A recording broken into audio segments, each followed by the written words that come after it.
Hello and welcome to Let's Pod This. My name is Andy Moore. Thank you for joining us today. We are recording again on Friday. This is Friday the 19th. Friday the 19th of November. We are one day post Julius Jones commutation and slightly 1 week prior to Thanksgiving. And I can only imagine the Jones family will be celebrating a little bit differently this year.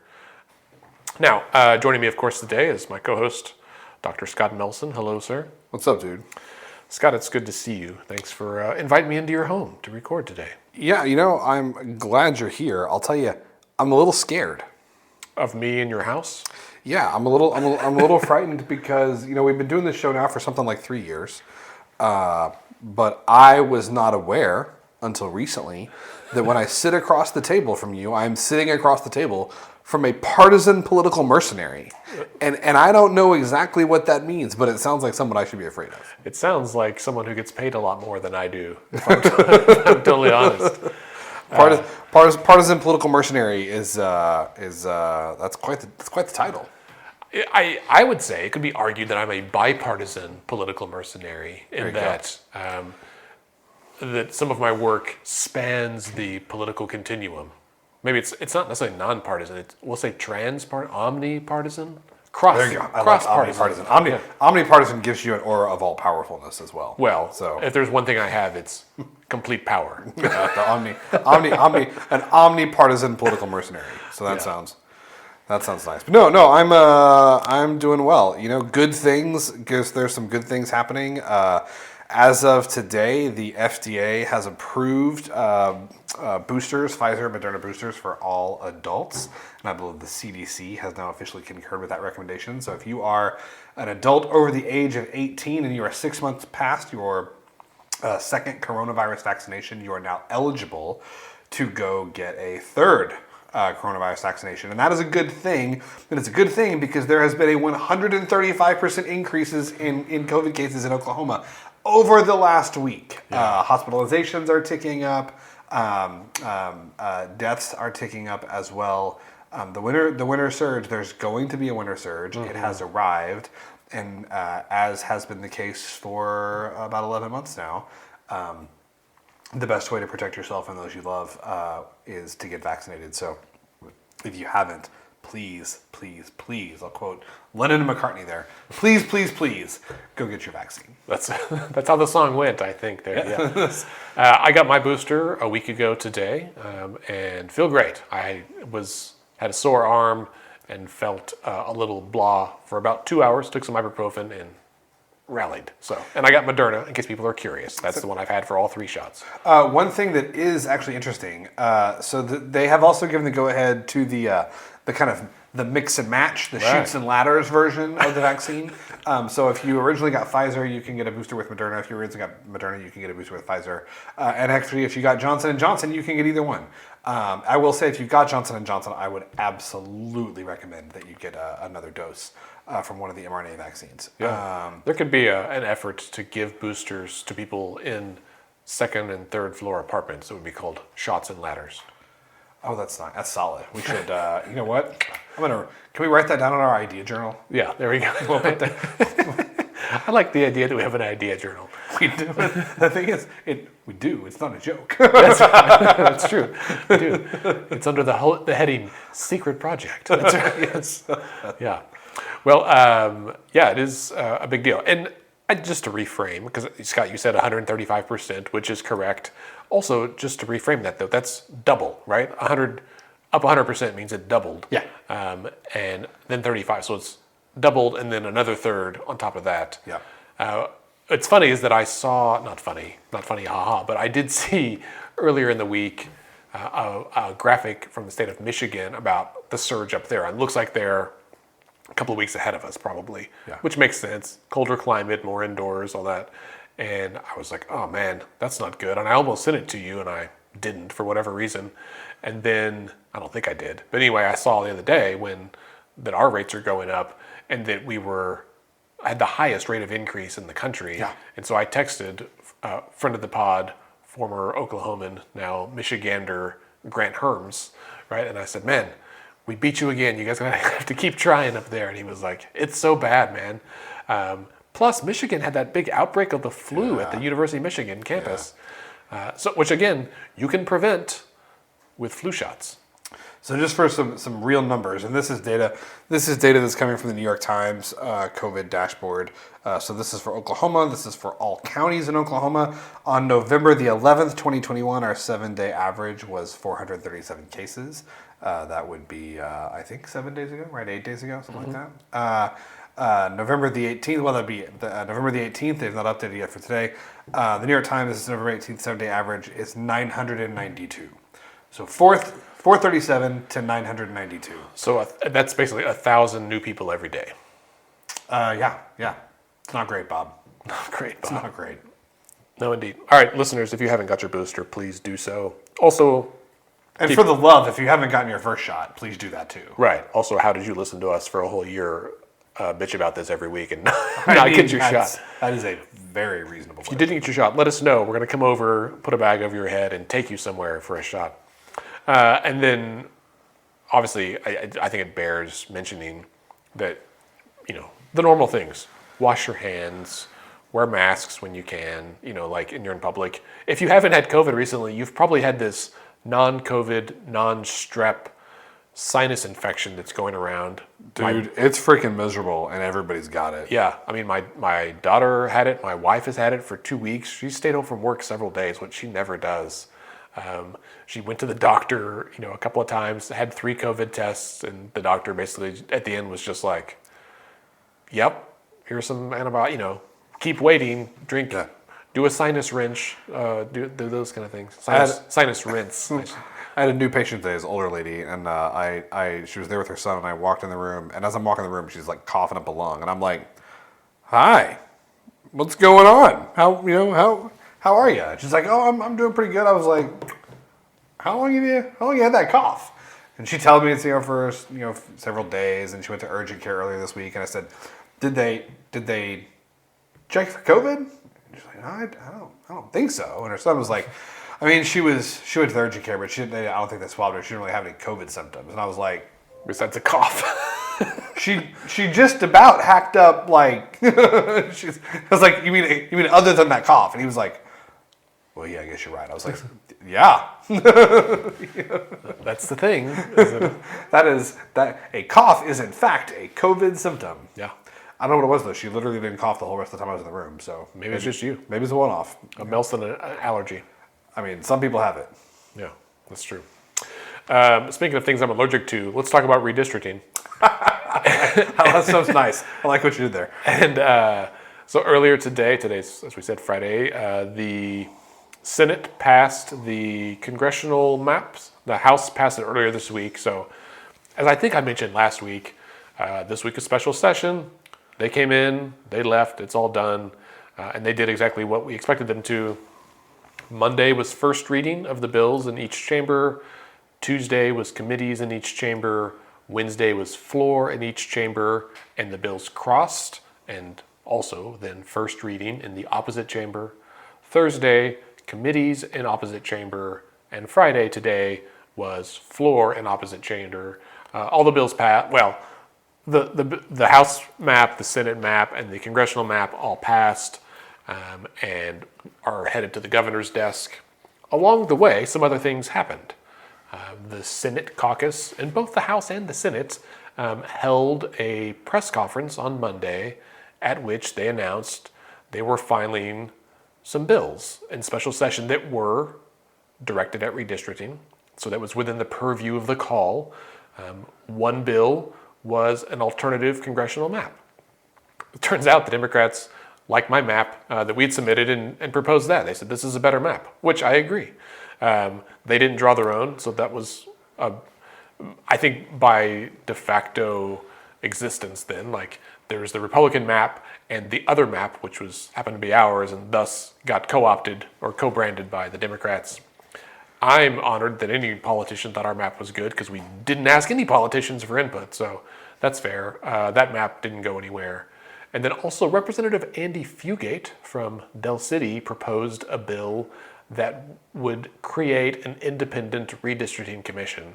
And I don't know, Scott, if you saw the press conference or saw his comments about it, but I thought he was spot on. I mean, he said, listen, like, we should not be a part of this. Like, this process has been better than in the past, but still not great. The outcome certainly leaves something to be desired.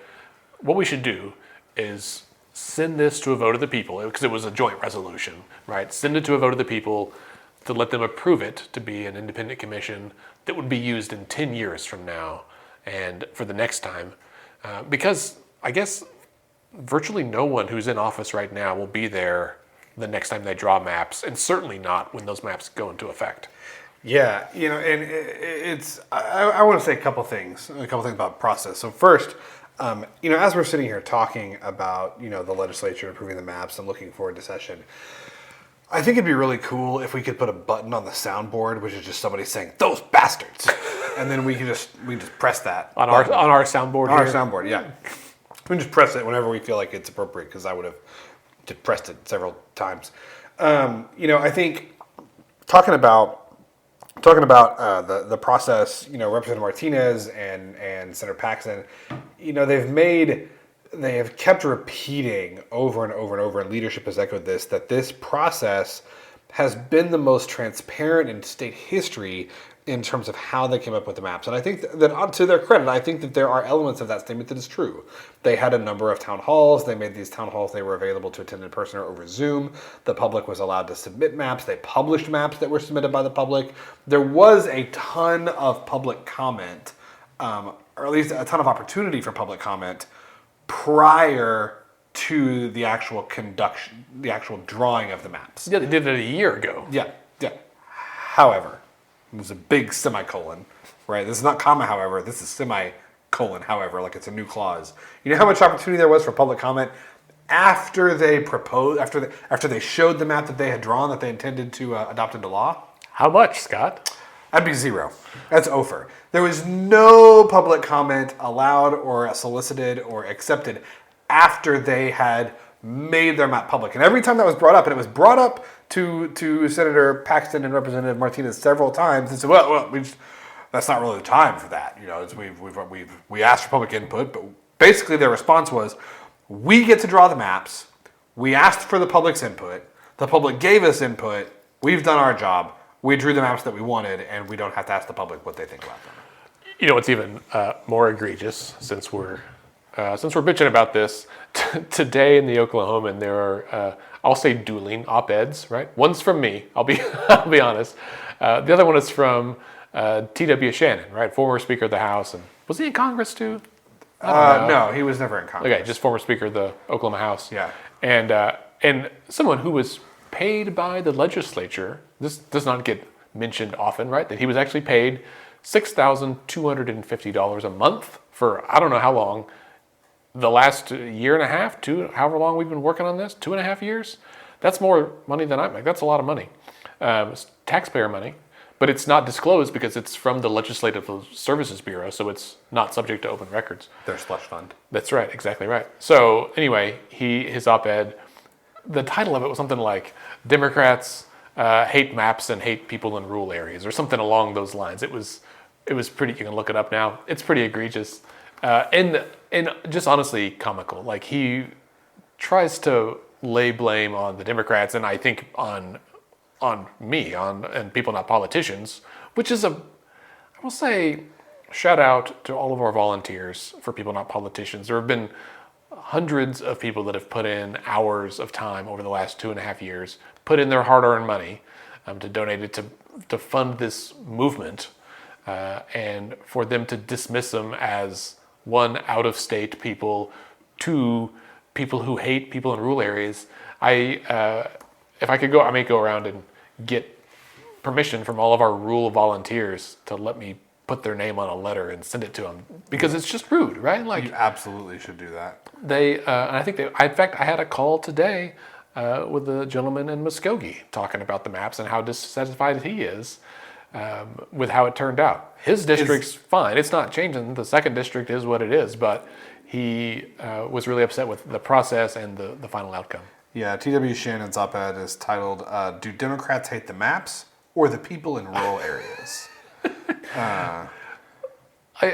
It's going to be real funny, Scott, if in a few years, Congressman Lucas or Cole retire and someone from the metro area runs and wins their seat, right? Under these new maps. I mean, because there's a good chance that could absolutely happen. Congressional District 1, 3, 4, and 5 could all be represented by someone who lives in either Oklahoma City or Tulsa metros, which is not good. I'm not advocating for that. The beauty of our map, the people's map, as you will, is that it ensured that it kind of protected that. Now, some of the suburbs had to be in there because that's how the population falls, but you would not have anyone from the urban core, we'll say, of Oklahoma City, except for the 5th district.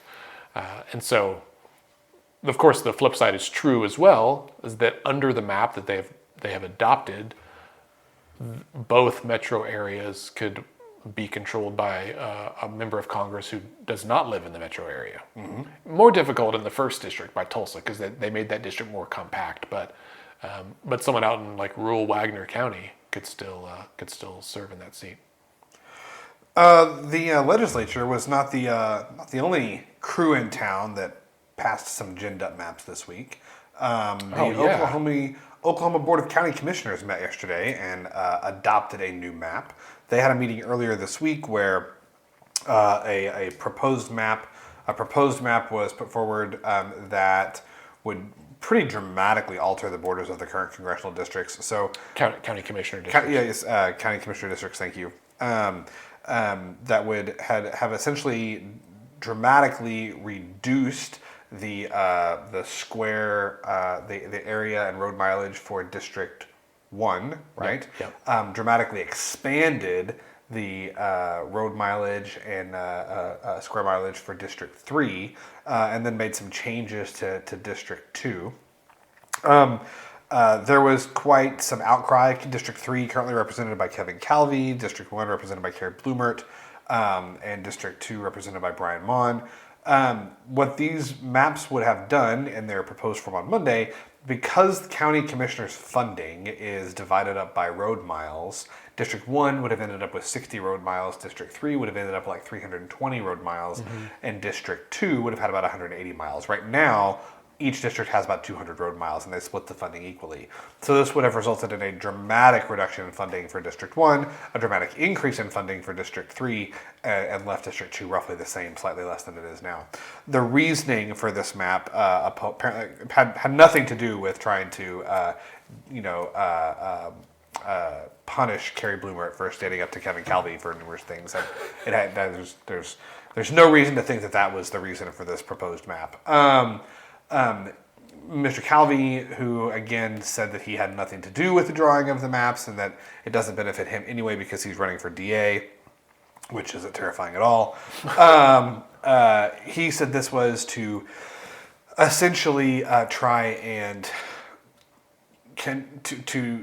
create a map that would maintain communities of interest, by which he means people of color, in Oklahoma City's southwest side and northeast side, casually ignoring the fact that it would dramatically drain resources from that district. Right.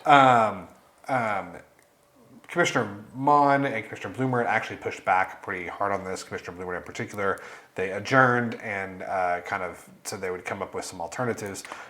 Can I amend that? So I attended the meeting on Monday. Why am I talking about this? I don't know.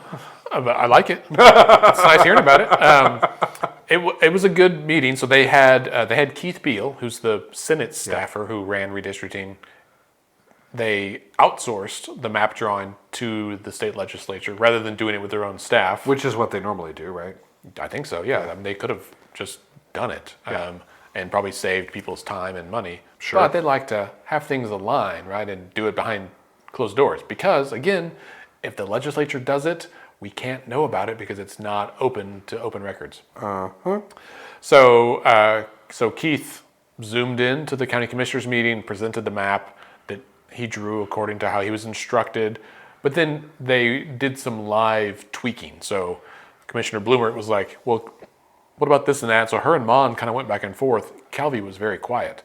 And then they asked Keith to redraw some things, so he did it in kind of real time, which I thought was fascinating because it proves it can be done. Yeah. You could have drawn the congressional map the same way, right? Yep. Have a public meeting, have discussion, do it right there together. Yeah. But they didn't. So anyway, they did that. They developed kind of, so that's a second option, which became Commissioner Bloomert's proposal. And then they discussed and made a few tweaks to a third option that became Commissioner Mon's proposal, which was, in the end, the one that was adopted. Adopted 3-0. Commissioner Bloomer was not certainly not happy with it. I think she liked the map that she proposed better, but Yeah. it became clear that was not going to be an option. Okay, well, here's another thing about this map. And this is Which one? The Bloomer map or the Mon map? the Mon map. Yeah. Is that Oh, I know what you're going to say, and it's bullshit. Yeah, his aunt died last year and left him a house up in Quail Creek, which is like at 122nd and May-ish, Yeah. right? And so he inherited this house. He's been renovating it. And he discussed this in the meeting. I mean, it was rumored, and then he was like, I'm just going to address it. Yes, this happened. My aunt died. I got this house. I've been renovating it. I'd like to move there, so I'd like it to be in my district so I can move without having to and stay in its district if possible. And he was like, but I'm okay if it doesn't.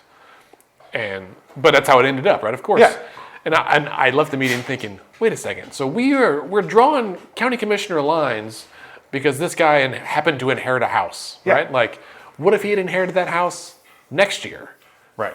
Well, then he couldn't have moved because he would have been out of his district. And so it's just a bullshit thing. Well, and not only this, it's just like he kept saying, I've inherited this house and I would like to live there. No one is stopping you from living in this house that you own and have been renovated. What you want is to live in this house and continue to represent District 2 on the Oklahoma City Council or the Oklahoma the Oklahoma County Board of County Commissioners, right? Right. That is what you want. Right. It's like, we were having a conversation about this right before we came on the show.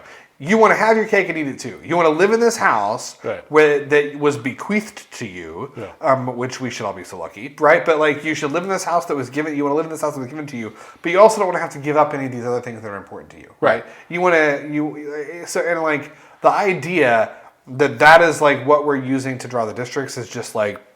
But this isn't new. You know this better than me, right? What is the primary goal in every legislative body? Like, what is job number one when they're drawing new maps? Protect the incumbents. Protect incumbents, right? Which means that if somebody moves and they have to move the lines so that person can run again, that's what they do, right?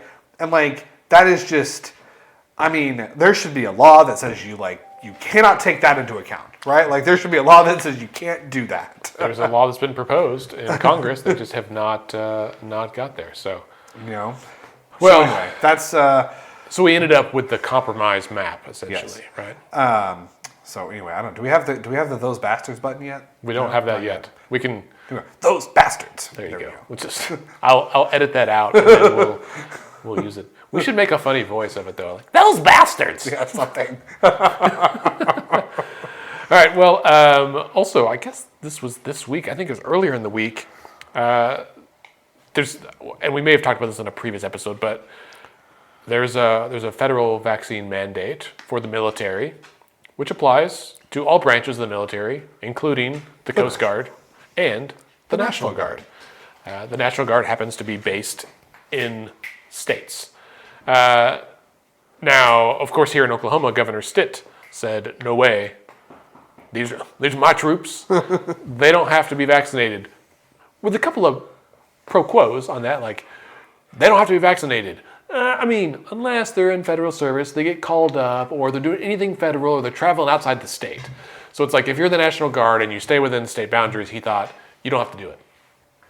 Now, the Department of Defense disagrees with that essentially. yeah. They said,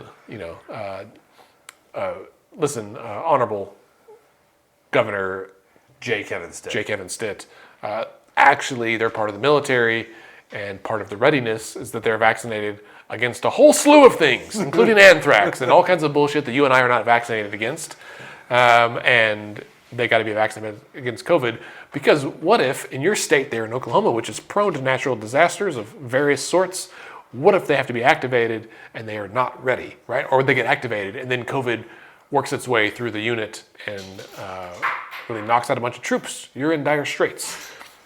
So there's been this back and forth, but it sounds like, Scott, correct me if I'm wrong, but it sounds like where it landed is the federal government has said you have to do it. The federal government has said that you have to do it, but I don't know that that's the end of the saga, right? No, and the deadline isn't until sometime next year, right? Yeah. So the Fed said that, my understanding, and this gets into like, I think, all kind of like chain of command and like Article 32 stuff that I don't know anything about, but from what I have read, DoD has said yes, they have to do it, and if you don't do it, then because they will not be maintaining an optimal state of readiness, then they would no longer technically be part of the National Guard. They would just become Like a state militia. Well, right? Great, cool. Yeah. But what I don't know, though, is if that happens, would they lose their funding? Well, because a big chunk of the National Guard's funding comes from the feds, right? So I think it's almost entirely. This all comes from the feds. Yeah, they are a branch of the military. And in fact, I was listening to one of the other excellent podcasts about Oklahoma politics this week in Oklahoma politics with Ryan Kiesel and Eva Hill on KOSU. You should all support public radio, by the way. Anyway, Neva said the same thing. She's like, their funding comes from the feds, and at the end of the day, like, they are a branch of the United States military funded by the United States government. It's pretty clear they have to comply. And also, what happens if they don't? I mean, like, to individual troops, and it really is like a readiness issue, I think. Not this. And the thing is, we have 6,000 National Guard troops in Oklahoma, something like that. And we're talking about like 9% of them who don't want to get the vaccine. Right. So this is like all the vaccine like litigation. We're not talking about like a huge group of people. And the other thing about the vaccine mandates, everybody's, I was talking with somebody this week who's their company has not. Their company, they're not federal contractors, and they have not implemented a mandate for them yet, but I think they're going to. And the guy I was talking to, who is himself fully vaccinated and supports the vaccine, he was like, my issue is just like, if we do this, like how many people are we going to lose over this? And I said, honestly, not very many, right? Like, it's been shown in circumstances, all these people threatened they were going to leave United Airlines. United Airlines lost 1% of their workforce, something like that. There were the New York City Fire Department said, we're going to lose 10,000 firefighters. They lost 34, right? Like, the only thing that happens when you mandate vaccines is more people get vaccinated. I saw a patient in clinic a week ago today, I think, who really didn't want the vaccine, really didn't want it. He and I had a long talk at a visit earlier this year. He still didn't want it. He wasn't going to get it. The federal mandate came down. He works as a federal contractor. So he was like, I really don't want to do it. It really kind of irritates me that President Biden says I have to do it. And he looks at me and goes, but this is also the best job I've ever had. Right. And I don't really want to start over. So I got the shot. I was like, yeah. Right. Well, and Scott, I will admit, I don't think I've ever admitted this to you, but I was not always I didn't always get my flu shot, right? I just would kind of write it off and be like, I probably should, but I just don't want to. Yeah. And then when I was working in healthcare, employees had to. And they would put a little sticker on your name badge. And even then I was like, we'll just see about it. But then they were like, they upped the ante and said, listen, you work in a clinic with people that have compromised immune systems. You should get it for you. You should get it for them. You should get it for your kids. And if you don't get it, that's fine, but you have to wear a mask the whole flu season, which is like half the year. And as a manager, I was like, I've got to set a good example for my employees and for my colleagues, right? And for our patients who we try to vaccinate against, various things. And I realized I was just being stubborn. And so I think when I started there, I didn't get it the first year or two until they started requiring it. And then I was like, all right. And it has been a complete non-issue. It's so easy to go to Walgreens, fill the paper, sit behind the little half wall, get your shot, go home. I don't know anything about being stubborn. Nothing. Scott, your wife's in the other room. We can ask her about. She might have things to say about that. That's entirely possible. All right, so that's redistricting, COVID update, the National Guard. What else is in the news this week? Well, Scott, I think we should spend just a few minutes talking about how everything went down with Julius Jones. Definitely. I think I'm sure everybody listening to the show is aware. Um, the deadline was yesterday. Julius Jones was scheduled to be executed by lethal injection in McAllister at 4 o'clock yesterday. As of yesterday morning, all signs were that the execution was going to go through. Julius Jones's legal team had filed for an emergency, an emergency something in I think federal court, basically challenging the constitutionality of the lethal injection protocol, given what happened 3 weeks ago. However, before that argument, before that order was dealt with at something like 11:55 yesterday morning, Governor Stitt announced that he had decided to commute Julius Jones's sentence to life in prison without the possibility of parole. It was a very interesting. The order was very interesting. The way that the executive order, the way that it was drafted, because he made a point of saying, "Yes, I have decided to commute the sentence," but he also went through and said, on the condition that Julius Jones is basically never allowed to seek any further kind of relief. He can't ask for another sentence commutation. He can't ask for a pardon. He can't ask for parole. He also went out of his way to say that the Pardon and Parole Board had overstepped their authority by recommending that Julius Jones' sentence be commuted to life with the possibility of parole. Apparently, the Pardon and Parole Board is not allowed to make recommendations regarding parole for patients who have been sentenced either to death or people who have been sentenced either to death or to life without the possibility of parole. They're not allowed to make recommendations for parole. And the governor made a point of kind of calling them out for having done that in his executive order. Lots of talk from Julius Jones's legal team yesterday about kind of what the next steps are. Of course, I think everyone's initial reaction was just thanks and being and grateful about the commutation itself. However, a lot of questions like, okay, well, what happens next?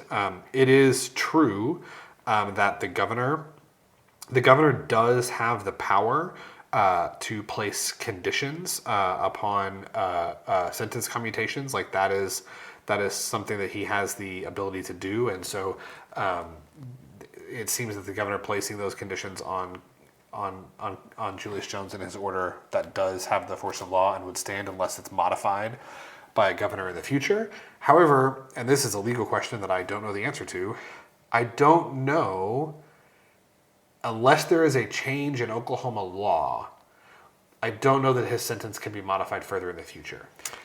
Because to be considered for a pardon, I think you have to not be in jail. You have to not be in prison. Right. You can't be pardoned while you're still in prison. Right.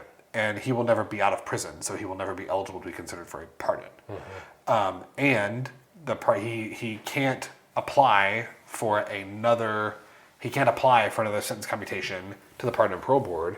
And even if he did, he was sentenced to death and then sentenced to life without the possibility of parole, and so they're not allowed to recommend parole in those instances. So if I'm sure there are very smart lawyers who have an idea of what the strategy could be here, but from the outside looking in, it would seem that there would have to be a change in state law for further steps to be taken. Right. Well, I mean, at least a change in administrative rules, which has to be approved by the legislature. Yeah, it's interesting. I mean, I think, we're not going to go over this as much. I think Oklahomans and probably most of our listeners have already spent enough energy on this issue this week. And, my heart goes out to literally everybody involved, right? To Julius Jones and his family, to Paul Howell's family. As I've tried to say gingerly on Twitter, right? Like, murder is not the way for any of this, right? Like, it breaks my heart for everyone that's killed. And I am, there's been a lot of people that have texted me, and I'm sure probably you, and asked, like, what can we do to get rid of the death penalty. We're one of just a handful of countries that still have it. Yeah. And those other countries are not the folks you want to be running with. Yeah. North Korea, Iran, those, Yeah. rough places. And it's arguably barbaric that the United States still has it. And I grew up as someone who was pro death penalty because it made sense. Eye for an eye, you killed someone, you should die. But then you think about it, and it's like, well, it's different because it is us collectively as a state, as a nation, choosing to use our collective tax dollars to end the life of somebody else when they could be punished, right? It's about retribution, not about punishment necessarily, and that's about vengeance and not about punishment. I think that's a very different thing, and that's something I've understood more and more as I've gotten older. Scott, given the profile of this, and given the profile of the last execution, which did not go well, and the Pardon and Parole Board has already recommended against execution for the next one that's scheduled, do you think that this is going to have any impact on the Oklahoma electorate so that in our state we might be moving towards ending the death penalty? I think it's a long way off, but I think it's possible. There's a local pollster and political mercenary. You guys are brethren. You're brethren, so you can call him a mercenary. I can call him a mercenary. We've got jackets. Pat McFerrin, he released a poll from his group a few weeks ago that said Oklahomans maintain strong support for the death penalty, and that's true. However, as we both know, so many of the answers in polling depend on the questions that you ask. Mm-hmm. If you poll Oklahomans and say, would you rather have the death penalty or would you rather have the strongest sentence? If you maintain life without the possibility of parole, instead of the death penalty support drops to something like 52%, right? So the support for the death penalty in Oklahoma is certainly stronger than it is most places, but it's not like there's some overwhelming majority of Oklahomans who think this is the best thing to do. I think the other thing is I think that this is actually a place where you could potentially have some common ground between Democrats and Republicans, right? Because there are certainly, I think, moral, ethical reasons to want to abolish the death penalty, right? Like, should the state be, should the state be the business of killing people? Is this vengeance or is it justice? There's all these kinds of philosophical questions. However, you can ignore all of that, and I think actually make a very strong policy case to conservatives about why this doesn't make any sense. It doesn't deter crime, right? There's data that shows it doesn't deter crime. It's more expensive to execute someone than it is to incarcerate them. It ignores the possibility for rehabilitation. Like, there is no good policy argument for maintaining capital punishment except that, well, we just feel like for some crimes it's appropriate. Yeah, and that's fine. And that's the problem, right? Is that we are trying to solve an emotional problem with intellectual solutions. Right. But I think that there's ground. I think that there's ground there. Maybe not now, but I think that the ground is fertile for, a solution that both is more effective and more humane in the future. I mean, I'll tell you, I was literally sitting at this exact spot where I'm sitting now yesterday. I was the third Thursday of the month. I have this endless litany of meetings before and after my clinic in the afternoon, and I had come home after my second morning meeting to have some lunch and let the dog out, and I was sitting here. I was texting you with one hand, I was holding a sandwich with the other hand, and I was watching News 5 KOCO live as the word came out, and I was unaware, I think, until that point, how much this had been weighing on me. Mm-hmm. Like, the just immense sense of relief I felt that we're not going to do this. Mm-hmm. It really just it was like there was this weight that was lifted. And the thing that I was thinking about for most of the rest of the day was just holy shit. If that is how it felt for me, who is, I was not middle class white guy, not connected to the not connected to the case, not involved at all. I, like many people, I'd called the governor, I had sent some tweets. Ashley and I had gone to the rally the weekend before, but thinking about the folks like JB, like CC Jones Davis, Pastor Scobie, I mean the people that have been, Jess Eddy, the people that have been working on this for years, and then even more than that, Julius's family. I literally cannot imagine what they felt like yesterday. Yeah, yeah. Some of the photos coming out of McAllister that people like Nathan Poppy took that I saw online were really powerful. Yeah. I think also, Scott, one of the really powerful stories to me was the response of our youth, right? Of students who walked out of school on Wednesday and Thursday. And many schools closed on Thursday because their attendance was so low that they went to the Capitol. And so one of those examples is John Marshall High School, which is where Julius Jones attended. And one of their students organized a walkout there on Wednesday and spread the instructions to other schools. And so they did it. The instructions were, we're going to leave the school at 11 a.m., go to the football field, and stand in silence for 22 minutes, right? And they sent flyers. She sent flyers to other schools, and it really spread around the state. Social media, cell phones, and everyone knows someone at another school, and it expanded pretty quick. And so you had school districts from John Marshall, you had people in Deer Creek, you had people in Bethany, you had people all across the state that were doing this. It was really powerful. And so it was. I mean, it was incredible. And I mean, I've told you this. I'm a very, I don't know what the right word is. A sensei, I guess I'm a sensei. I mean, good, good movie art, whatever. Like I very easily get misty eyed. Oh, yeah. But that happened yesterday. Watching yesterday and Wednesday. Yeah. Seeing high schoolers from all across the state, it was just like, and I said something about this on Twitter. There are lots of times where it is very easy to feel like that there's no point to the work that you and I try to do, that it's all this time and it's all this energy and it's just hopeless and there's never going to be any progress. And then you see thousands and thousands of high schoolers stepping up, walking out of school and saying, we're not okay with this. And it made me feel like, you know what? Things are going to be all right. Yeah. Yeah. Things are going to be all right. Well, and I think, if you are a 17, 18-year-old and you've been watching this, or even however old, you've been seeing this hopefully is a experience that changes you. And so earlier today, Scott, I had the chance to visit with the young woman who was the organizer of the walkout at John Marshall, and also a parent from Deer Creek Schools who's involved with the PLAC, Parent Legislative Action Committee, which is a group of parents that have taken upon themselves to be civically engaged here. And so we'll cut over to that. Let's listen to that conversation now. Joining us is Alasia Smith. Alasia is a junior at John Marshall High School and was the student who organized the walkout there this week. Hi, Alasia. Hi. Thanks for being here. Of course.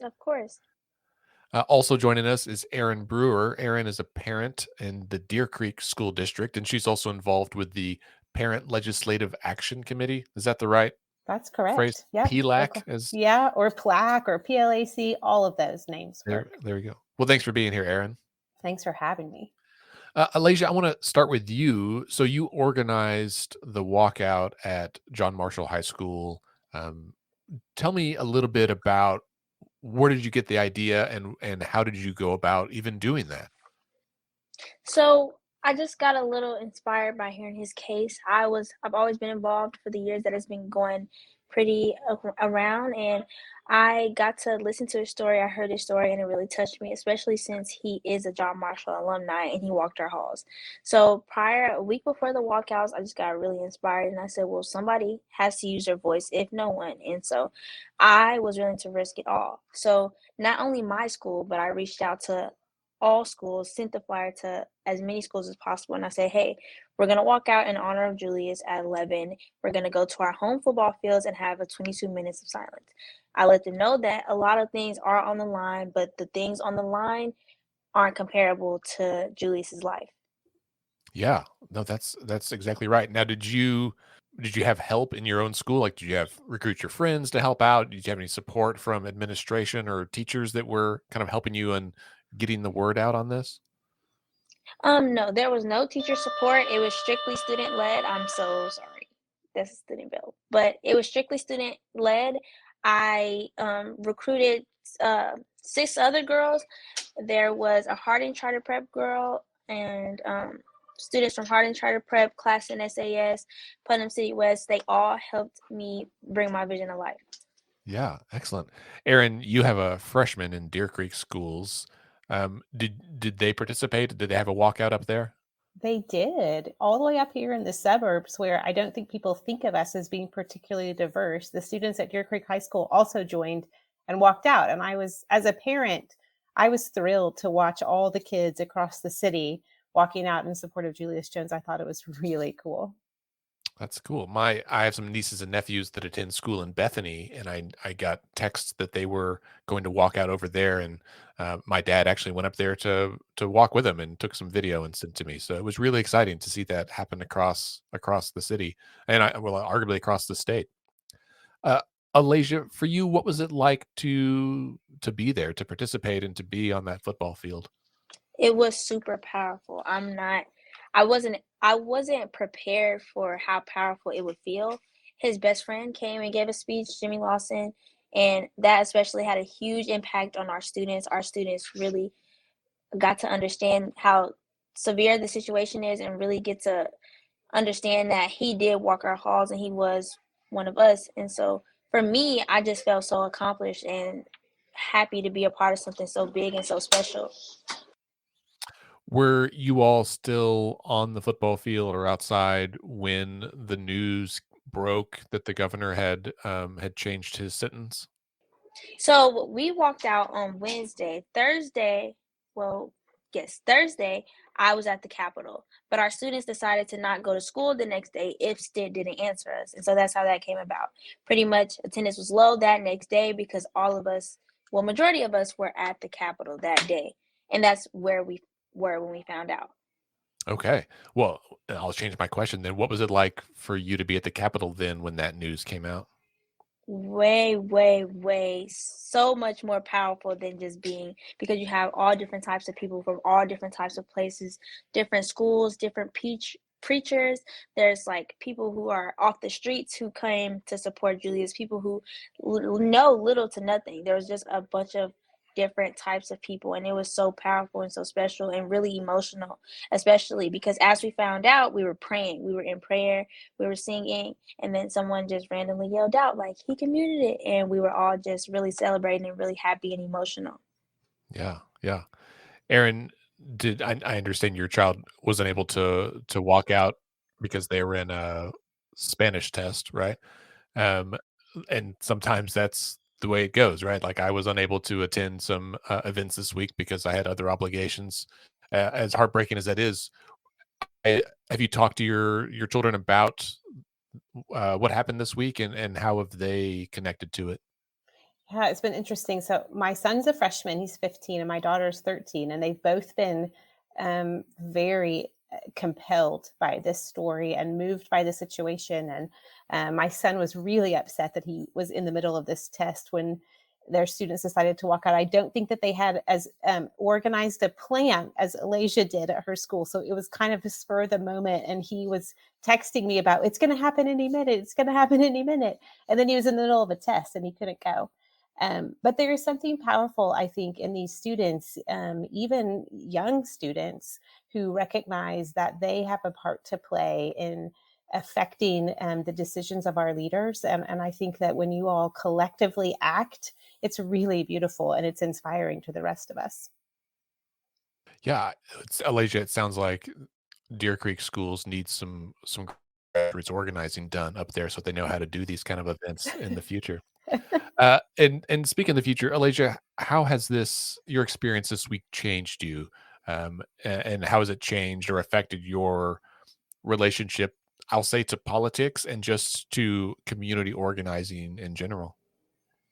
Me personally, it's really woke me up. It's made me see how corrupted and broken our criminal justice system is. It's made me want to be more a part of everything going on here in Oklahoma, and not just in Oklahoma, but worldwide. It's really, as a young person, you kind of have to really wake up, and there has to be somebody that's like, well, hey, other kids, this is the real, and this is what's going on, and we need to be more involved to help move others' hearts.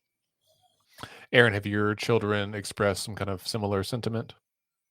Yeah, I think the idea that they could participate in an important event that might have a difference, maybe in even in saving someone's life, I think is really eye-opening, and I hope life-changing. I hope that, for the rest of their life, this has an impact on their vision of themselves and what they can be a part of, and how they can work together.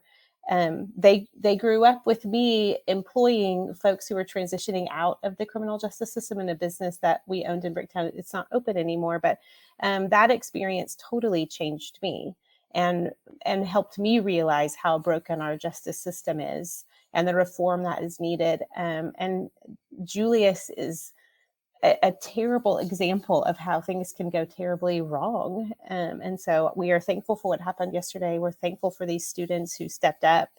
We're thankful for kids like Elijah who recognize their connection as a fellow John Marshall student. And those things all matter.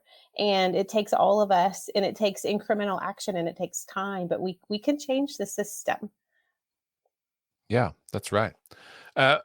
Aaron, this week you and I have had a few other planning calls unrelated to the Julius Jones case about an event that we are coordinating on coming up in just a couple of weeks on December 1st.